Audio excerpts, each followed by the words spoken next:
Hello అండి, మీ పేరు? Hello అండి, నా పేరు ప్రశాంత్. సో ఇప్పటిదాకా మీరు ఏం చదువుకున్నారు? నాది డిగ్రీ బీఎస్సీ.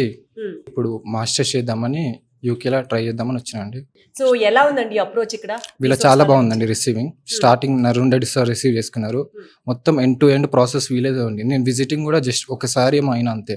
ప్రాసెస్ మొత్తం వీళ్ళ త్రూనే అవుతుంది. Bank process వీళ్ళదే.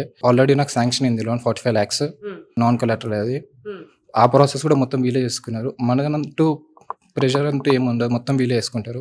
యూనివర్సిటీస్కి వచ్చినప్పుడు మీరు యూకేలో నెంబర్ ఆఫ్ యూనివర్సిటీస్ ఉంటాయి కదా, ఇది బాగుంది, ఈ యూనివర్సిటీ బాగుంది, అట్లా మీకు ఎక్స్ప్లెయిన్ చేశారు? చాలా డీటెయిల్ గా వాళ్ళు షార్ట్ లిస్ట్ చేసి పంపించినారు మనకి. దాన్ని బట్టి మనం సెలెక్ట్ చేసుకున్నాం. ఎట్లా మనకు ఉన్న గ్రాడ్యుయేషన్ స్కోర్ ని బట్టి వీళ్ళు యూనివర్సిటీస్ షార్ట్ లిస్ట్ చేస్తారా? మనము చెప్పిన దాన్ని బట్టి కూడా చేస్తారండి. అంటే ఇప్పుడు మీరు ఏమేమి గోల్ కావాలని చెప్పారు? నేను కొన్ని సెలెక్ట్ చేసిన దానికి వాళ్ళు అప్లికేషన్ పెట్టి అడ్మిట్ వచ్చింది. అచ్చా, మీరు కూడా హోంవర్క్ చేసుకొచ్చారు అయితే, అండ్ వీళ్ళు లిస్ట్ ఆఫ్ యూనివర్సిటీస్ తో కూడా మ్యాచ్ చేసుకున్నారు. ఓకే, సో ఆ యూనివర్సిటీస్కి వెళ్ళేటప్పుడు ఏమైనా ఎగ్జామ్ లాంటిది పెట్టారా? యా, ఇంటర్వ్యూ ఉండేది కేవైసీ. ఆ కేవైసీకి వీళ్ళు ఏమైనా హెల్ప్ చేశారా కొంచెం? యా, వీళ్ళు కూడా హెల్ప్ చేస్తారు ఆ మాక్ టెస్ట్ గురించి. యా. అండ్ మోస్ట్ ఇంపార్టెంట్గా నాకు ఒకటి చెప్పండి, వీళ్ళు ప్రతిసారి స్టూడెంట్కి UK university or whatever ఏదైనా యూనివర్సిటీకి పంపించినప్పుడు, ప్రత్యేకంగా యూకే అయితే స్కాలర్షిప్ కూడా ప్రామిస్ చేస్తారు కదా, మీకు ఎంత స్కాలర్షిప్ వచ్చింది? యా, నాకు £4,000 వచ్చింది. £4,000. నైస్. ఓకే, సో యూకే వెళ్ళిన తర్వాత ఎక్కడ ఉంటున్నారు అయితే? నాటింగమ్ యూనివర్సిటీ. అకామిడేషన్ పరిస్థితి ఏంటి? అకామిడేషన్ కూడా చూసుకుంటామండి, అంటే వీళ్ళు చూస్తారు. వీళ్ళే చూస్తారా, మీరు చూసేసుకున్నారా ఆల్రెడీ? అకామిడేషన్ కూడా అసలు వీళ్ళే చూస్తారులే, వీళ్ళే పెడతారులే అన్నట్టు. ఎప్పుడు వెళ్తున్నారు? నెక్స్ట్ ఇంటేక్ అండి, జాన్ లో వెళ్తున్నారు. ఎప్పటి నుంచి అక్కడ academic year start? Jan 13th అండి.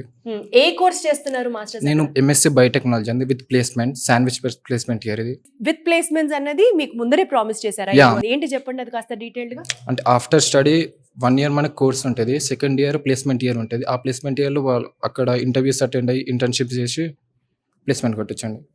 సూపర్. అసలు మీరు ఎస్ఏ ఆన్సర్స్ కన్నా ఆబ్జెక్టివ్ క్వశ్చన్స్ అయితే కరెక్ట్గా ఆన్సర్ చెప్తారండి. ఎస్ ఆర్ నో 1 లైన్లో ఆన్సర్ తేల్చేస్తారు కదా, అది మీ యొక్క కెపాసిటీ నాకు అర్థమవుతుంది. సో ఇక్కడ మీరు అర్థం చేసుకున్నారు కదండి, ఒక స్టూడెంట్కి తను బీఎస్సీ గ్రాడ్యుయేషన్ కంప్లీట్ చేసి ఇక్కడికి రావడం జరిగింది, అండ్ మాస్టర్స్ చేయడానికి యూకే వెళ్తున్నారు ఫర్ బయోటెక్నాలజీలో మాస్టర్స్ చేయడానికి. లైక్ మాస్టర్స్ ఆఫర్ చేసి కంప్లీట్ అయిన తర్వాత జాబ్ ప్లేస్మెంట్ కూడా ఇస్తారట. అదే చెప్తున్నాను కదా, దగ్గర ఒక 200+ యూనివర్సిటీస్లో వాళ్ళు స్టూడెంట్స్కి ప్లేస్మెంట్స్ ఇస్తారు అంటే probably this is the case.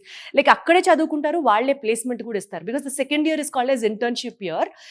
అలాంటి యూనివర్సిటీస్తోనే మన రీసోర్స్ వాళ్ళకి టైఅప్ ఉంది. సో ఆరామ్సే బిందాస్గా మీరు రీసోర్స్ వాళ్ళని ట్రస్ట్ చేయొచ్చు. ఇది నాకు అర్థమైన మాట. యుఎస్ఏ, యూకే, కెనడా, ఆస్ట్రేలియా, ప్రపంచంలో ఏ దేశమైనా కావచ్చు, 1 stop డెస్టినేషన్ చదువుకోవాలంటే ఇట్ ఈస్ రీసోర్స్.